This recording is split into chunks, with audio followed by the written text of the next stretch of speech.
Rastafari gets this game underway. Second half, it's 12 time. Penalty against Samoa.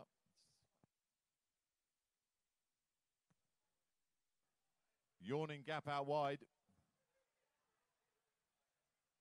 3 defenders and no one can lay a hand on him.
Right we are.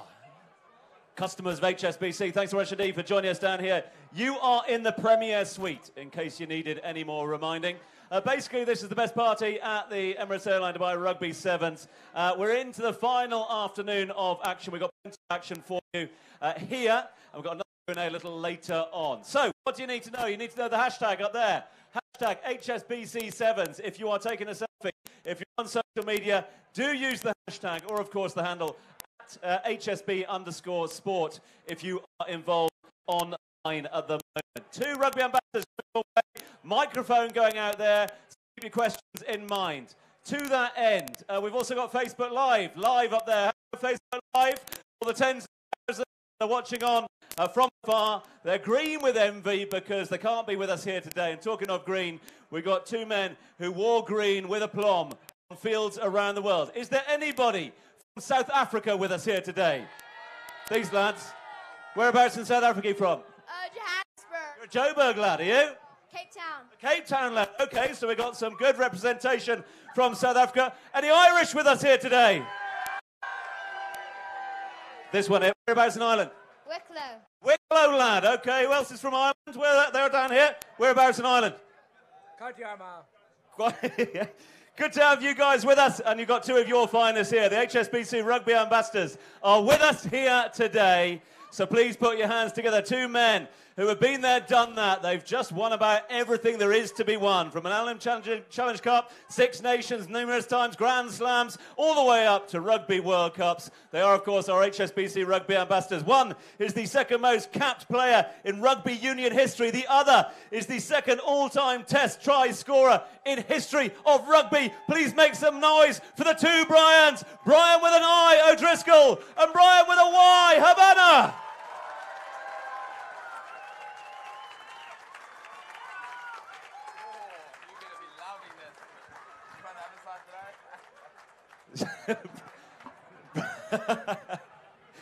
Bryan with an I is looking for a bit of shade. See, this is what these boys, you know, you think that they just swan in and they take one for the team today out there in the sun. They're with you for the next 20 minutes or so answering your questions. But before we do all that, let's get their perspective on yet another successful Dubai Rugby Sevens. Bryan with a Y, Habana, let's start with you. Let's get the South African perspective on how the weekend's been thus far.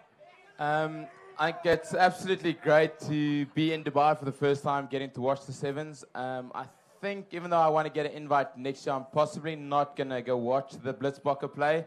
I'm unfortunately 2 from 0 on the losing side against England, San Fran earlier this year in the HSBC Suite, and this year as well. So disappointing. I think Neil will definitely be the first to say how disappointed he is with the performance. You know, a couple of injuries, a couple of guys that have gone on to the 15-man's game in the last couple of months. So a little bit of a change in guard. But I think from their perspective, they'll be unbelievably disappointed. I think the England side in the quarterfinal were really good. So congratulations. I think the semi-final might be a little bit tougher because we were very poor. But I think it's nice for everyone apparently not to see South Africa or Fiji winning a trophy. So, sorry. I was just judging the crowd. Much apologies. But yeah, a great tournament. It's lovely to see so many nationalities from around the world. As a first-timer, I'll definitely remember Dubai really well. Here's his first-timer. He's been talking about the fact that he's been under the tutelage, the mentorship of Bryan O'Driscoll alongside him. Bryan with an I, how's he doing? Yeah, he's doing well, very well. I tell you what I did enjoy with when you asked about different Irish people, English people, and it's always good when the Kiwis cheer when you say, are there any Irish here? Because now they want to be Irish, obviously after what happened a couple of weeks ago. Just on that, I mean, we got a Kiwi that's actually a South African cheering for Ireland, so it's pretty interesting. Right? Identity crisis also. By the way, FYI, black actually absorbs the sun. So you possibly should have thought about the away South African jersey. But anyway, yeah, no, terrific to be back here. He's done brilliantly. Been great fun, and I think when you retire, you get to spend more time with players you've played against. We never got to play together on a Barbarians team, but I played against them a number of times. I'm not entirely sure what the ratio of win to losses. It was almost certain 3-2. But I'm not really one for stats and counting, and we were competitive and we just went hard. And but what a player this guy was, and he's won everything that he could possibly win. And I don't have any envy whatsoever that he has a World Cup in the back pocket as well. So it's grand. So it's good. Nice hanging out with him these few days. It's been a goodie. This is our penultimate Q&A. You just brought up the B word there, barbarians. We haven't asked about barbarians during our sessions thus far. We talked a lot about the growth of rugby, sevens, etc. Given the future of rugby seems to be in good fettle at the moment, the future seems to be sevens. Do we need to hold on to the traditions as well, like barbarians? Yeah, it's barbarians it's like the 15s version of sevens competition, and I'm not sure how many times did you play for. I was the same. I played 3 times for barbarians. I played once in 2000 when I was very young, 20 years of age, maybe 21. You meet up with the barbarians on a Tuesday. You have a good go at night. You go out on the Wednesday, and then most people park it on the Thursday, but not Malcolm O'Kelly from Ireland, Peter Closley from Ireland, and this dope from Ireland. So we have a monster night on the Thursday, and go forward almost 48 hours, 3 hours before kickoff. I'm getting sick in the toilet from the escapades of Thursday night. Good preparation for a test match against South Africa. 45 seconds into the game, I score a try. Did nothing for the next 79 minutes. That's my residing memory, and it's an all right one. But my second experience of playing for the Babas was in 2004, and we were playing up in Scotland. It was a 10-day tour. So Scotland, Wales, and England. And what I did know from my first experience was that if I'm there for 10 days, I'm going to die.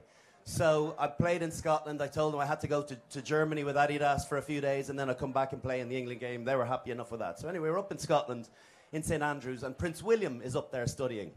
So we're in Murrayfield, and of course, we win the game. It's Scotland, Of course we.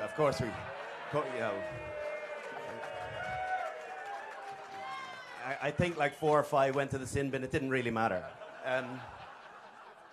Anyway, when Prince William comes into the dressing room afterwards, the first time I've ever met him, so you're shaking hands. He's like, "Oh, I might see you out in St Andrews later on." It's like, "Of course you will. You'll be out in the piss with us."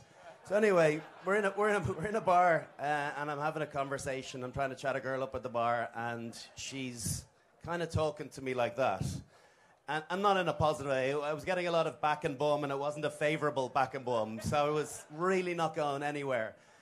And the next thing, Prince William comes over, and he goes, "How you doing, mate? Listen, I'm really sorry I didn't get to hang out a little bit more and have a few drinks together, but I've got to go down south to my granny's tomorrow for dinner." I was like, "Okay." So he said, "Brilliant to meet you. We'll see you. We'll see you again another time. I'll look forward to it." I was like, "You too." So he strolls off. All of a sudden, this girl turns around and was more like this. She's like, "You know Prince William?" I was like, "Willie? Ah, do I know Willie? Let me tell you, we are tight." So yeah, the greatest wingman of all time. Who knew it? Yeah. You got a pretty good wingman alongside you over there, one of the great wingers of all time. Again, same question to you as well, Bryan, with the why. I mean, barbarians, we talk about growth, we talk about the future. The history of rugby, do we need to maintain that sort of reputation, those traditions? I, like Bryan, played 3 times for the Barbarians. It was not a great ratio, but I was a part of the Barbarians in 2009 that beat the All Blacks for the first time since 1960-something. I only scored 3 tries on my own that day. It wasn't a biggie. But I think the beauty about rugby, and yes, there's values, yes, there's the hard work, the discipline, the camaraderie, but there's just something special about the Barbarians. In the professional era, where you play a test match against a fellow country, you possibly have a pretty quick aftermatch function, potentially maybe just a drink in the change room, and then you're off on your own way. And I think what the Barbarians sort of represents in the terms of the camaraderie of the game is something insanely beautiful. There are certain Irishmen, Celtic nations that possibly go over the line when it comes to the amount of Guinness and alcohol consumption that is actually done. But to be able to see how those guys come together in a short space of time from all corners of the world, put on a display at times that is fascinating to watch. I mean, this year, England at Twickenham, the Barbarians scored something like 60 points against the English. It was a fascinating game, and I think it's something about the true values of rugby that comes out in that particular week. You know, getting to converse in an environment that you don't have the opportunity to for most of your career is absolutely brilliant. Everyone wants to play for the Barbarians. It's not as high an honor as playing for your country, but it's something really special. So I would love to see the Barbarians stay around forever. They've got a special thing this weekend, particularly against Argentina. They've, in the numbers I saw on Instagram, the beauty of social media, they've actually gone and put all the names of previous players in the numbers of the jersey. So, like on number 15, you have your Chris Allen, your Percy Montgomerys. And again, that's something you don't get anywhere else in the world, which is unbelievably special. I'm insanely proud and privileged to have played it 3 times, and I really hope it stays in the game for 200 years to come. I also think one of the best parts of playing Barbarians is when you watch the South Africans as they're handed their brown paper envelope and they open it up and out come 5,000 sterling, and they know that they're going to buy a region of South Africa when they go home. Yeah, after my first effort, I bought a piece of land on top of Table Mountain. Might build something there. It goes along with that little brown envelope. Let's get some questions from you lot. Who's got a question for the boys? Got a question over there? Got a question here? I'll come to you, sir, in a moment. Let's go over here. Yes, madam. Hi. Hello, ma'am. There are a huge amount of children here in Dubai who play rugby. When did you know this could be your career? Well, first of all, do you know what's brilliant, and I only heard it this year, is that rugby is now part of the national curriculum here in the UAE, which is a brilliant opportunity to grow the game. At Dubai Sevens, see these breakthrough stars that are phenomenal athletes is only going to enhance their love of the sport. For me, when I was growing up, and it was never really an opportunity, or I didn't see it as a likely career path. The game turned professional in '96. I only came out of school in '97. I personally wanted to be Jerry Maguire, the sports agent, and I knew I wanted to be involved in the sports field in some regard, and I sort of fell into it. I managed to actually get capped for Ireland before I ever played for my club team as a 20-year-old, probably out of nowhere. And then I did a couple of years in college. I said I'll take a year break and take advantage of a contract offered to me. Still have 2 years to go on my sports management degree. Not sure that's going to be done at this stage. But I kind of fell into it rather than the way kids now are coming through. It's almost like we were, as football was to us when we were growing up. It was an opportunity to play professionally from a very young age. We never had that. Whereas now you see kids of 7, 8, 9, that's their aspiration. That's what they want to do. But it takes a lot of hard work and a lot of graft and a little bit of luck along the way, and you never know. Yes, my story pretty similar. Grew up named after Bryan Robson and Gary Bailey, and a Manchester United crazy family. So was the dream as a youngster was wanting to be the next South African export into the Premiership. And then the 1995 Rugby World Cup happened, and that group and the inspiration and unity they gave the country allowed me to take up the game of rugby. I did that the following year when I went to high school. I couldn't pass with my left hand, had a bit of skill, but the dream unfortunately didn't start out quite the way I was hoping. My first ever game of rugby was for the under-14 G side at King Edwards. 2 scrum-offs in a position, A, B, C, G. It wasn't quite what I was expecting to happen, but again, being able to play a game that you've now been inspired to was fantastic. And it was only until I was 20 years old, had my first junior contract at the Lions, and then got a call out of the blue by Jake White to become a part of the Springbok setup for the Tri-Nations in 2004. So it's become a lot more professional from a lot younger age now, and you sort of hope that the kids don't lose the enjoyment. But Tiger Woods' dad put a golf club in his hand when he was 2 years old, and he became a pretty decent golfer. So it's a difficult question to answer, man. Got another question here. Yes, sir, over to you.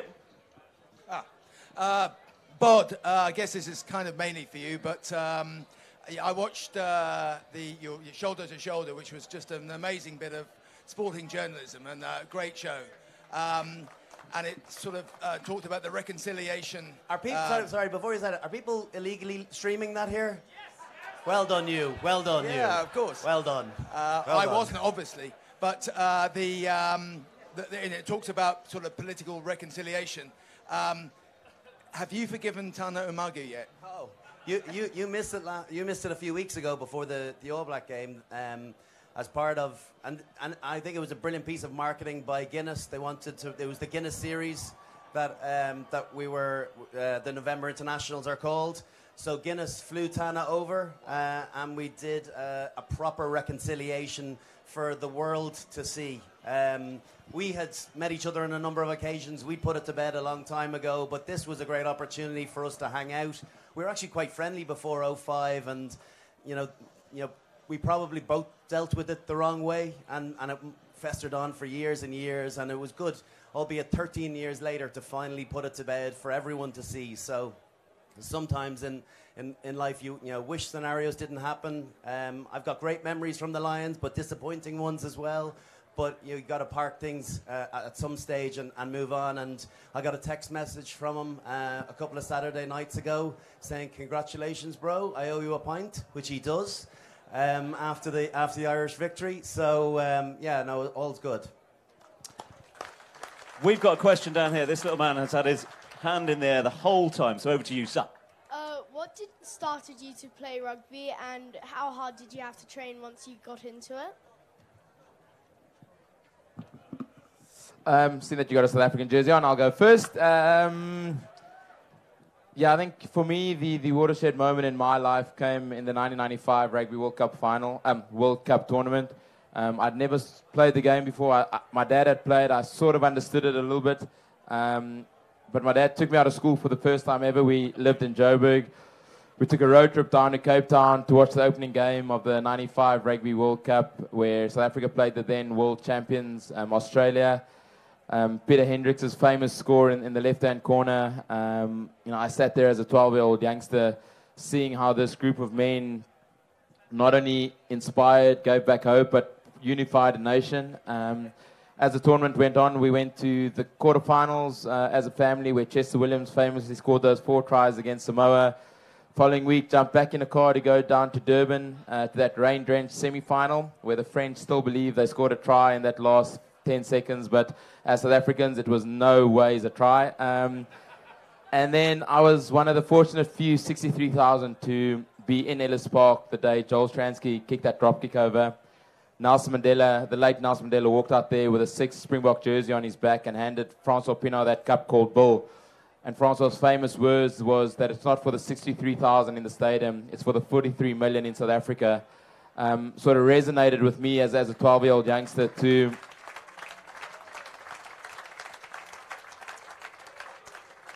one day try to do the same, to one day be a symbol of hope, to one day inspire kids of a next generation to take up this beautiful game. So I probably owe my conversion to rugby, to the 95 side. From a training point of view, it's a constant hard work, discipline, a bit of luck, as Bryan O'Driscoll mentioned, thrown in on the side. I got picked out of obscurity by Jake White when no one knew who I was, but I always had that belief and had that discipline to try make it at the highest level, and hopefully along the way I didn't lose the enjoyment. So yeah. I actually have a question myself before I answer that. In '95, in that semi-final, when France were did score a try, didn't score a try, is it true that the TMO was being held at gunpoint? I'm not too sure whether the TMO and Susie, the week with the All Blacks, were in cahoots with each other. But it was 95, security wasn't as rife as it is now, so probably not. Yeah, do you know what? It does take a lot of hard work. It really does. And talent will get you so far, but it's the people that go the extra distance, that work hard at the game. And I got a great piece of advice when I was going through a bad patch as a professional, when my confidence was really low, and I kind of was doubting myself and wondered whether I could get back to the standard that maybe I'd previously set. And I spoke to a sports psychologist, and I'd take or leave them over the course of my career, but this guy gave me a great piece of advice. He said, focus on the things that you're particularly good at, your strengths. We, as a human race, we kind of get a bit caught up on our weaknesses and what we're not good at. And sure, you have to make sure that you're good or proficient at lots of different things, but think about the things you're really good at and try and be world class in them, because that'll actually ultimately what will set you apart from the rest of the crew. And I think that works across life in general, across business, across in every sector, rather than being all right in 5 or 6 areas, be truly world class in 2. And I'm sure you have talents. Really focus on them, and that'll propel you to the top. Nice advice. Let's go over to a gentleman in an England shirt. Bryan O'Driscoll, you're obviously a proud dad. A couple of questions here related to the same thing. So what price Billy O'Driscoll scoring the winning try for Ireland in 2039? And would you prefer it to be 15s or 7s? 2039. Will he be over the hill at that stage? Do you know what, Billy O'Driscoll, I don't know what he's going to do. I don't know what he's going to do. Or even, for that matter, Sadie O'Driscoll. Maybe she'll score the winning try. Do you know what, for me, it's when you become a parent, all you genuinely do want is for your kids to be happy. And I've seen so many pushy parents over the years trying to coax their kids in for an autograph, and I understand it now, because you don't want your kids to be disappointed. You don't want them to be the ones that are left out. I get it finally, but as much as when I talk about pushy, the last thing I would do would be encourage my kids into one thing or another that they weren't that bothered about. I didn't play rugby until I was 12, so it was all Gaelic football and soccer, tennis and golf. I probably won't introduce either of the kids to rugby until a little bit later on, if they want. I don't think my daughter's going to be a rugby fan. She doesn't even like gymnastics. She finds that a bit rough. So I don't think rugby's going to be for her.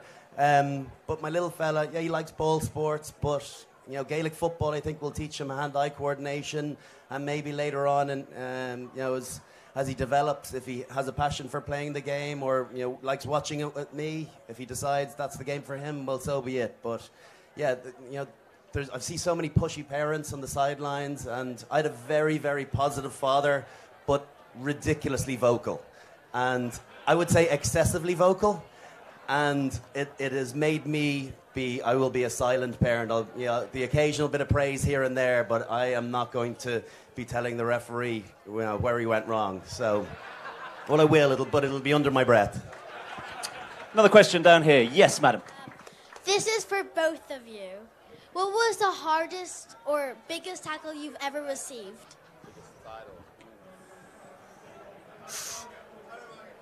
Was that a tackle?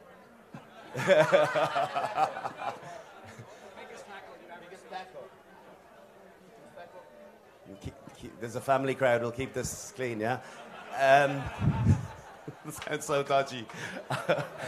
I know, mine's a pretty easy one. So we wear these little GPS units, and they record all sorts of data about accelerations and decelerations and the ground that you cover and everything, but it also covers G-force, which is all about collisions, and I'm no physicist, but it's ultimately about force and exertion.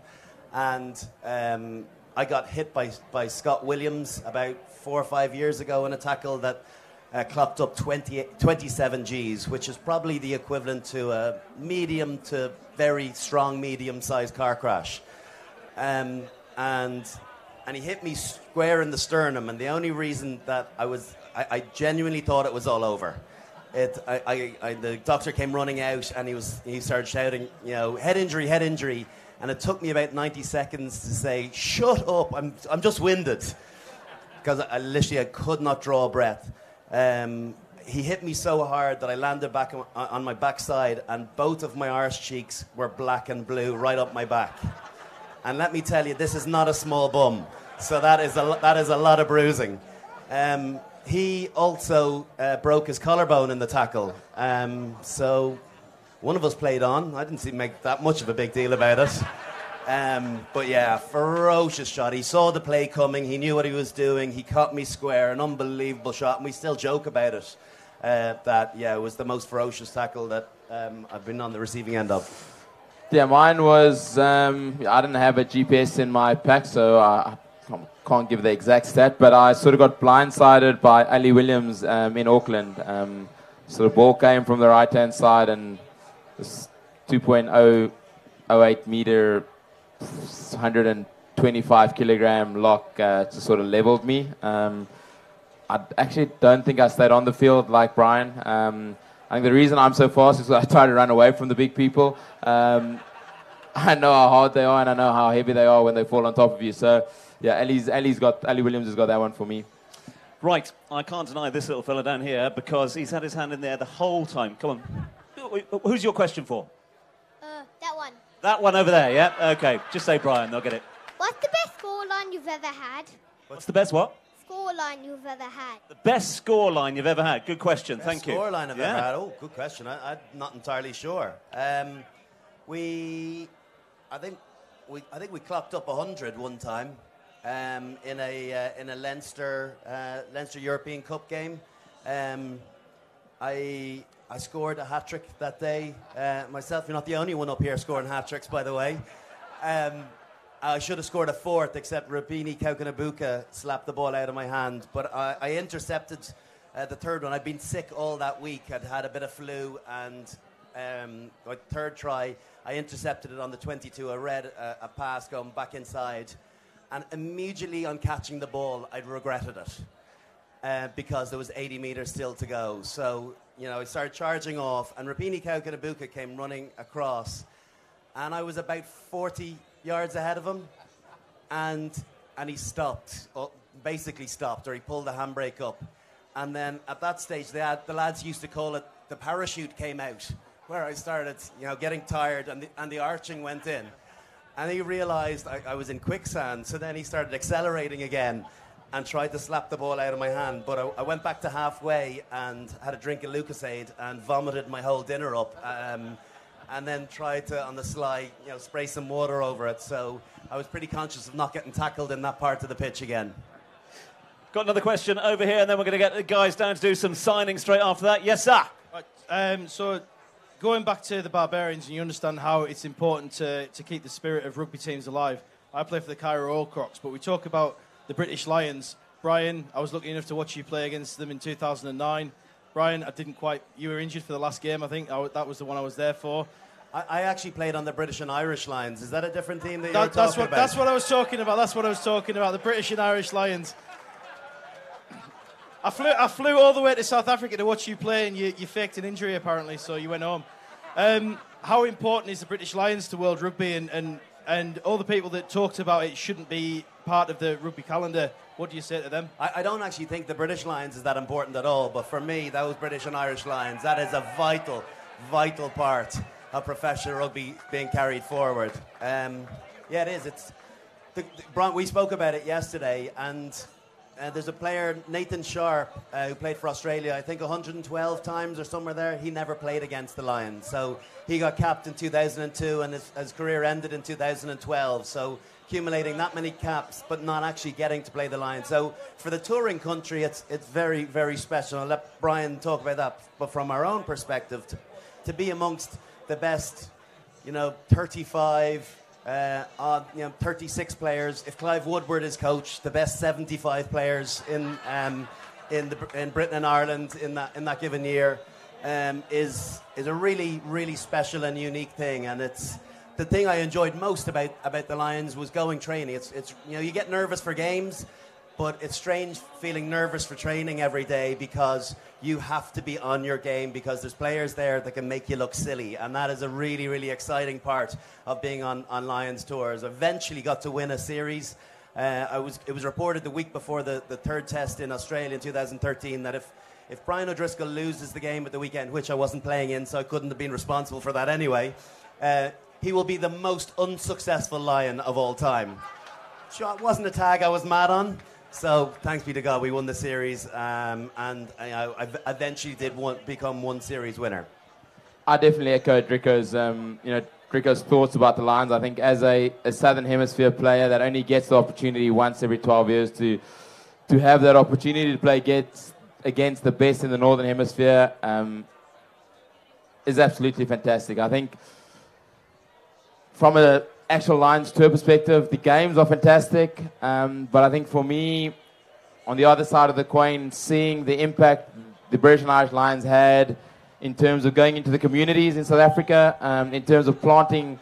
I think Bryan brought the story up yesterday. They went into one of the townships in South Africa and actually planted a field of trees to last a lifetime for that specific community. So, yes, there's the aura of the Lions. There's the aura of running out onto Kings Park Stadium or Loftus Versfeld in South Africa and just seeing this sea of red. I think it's great.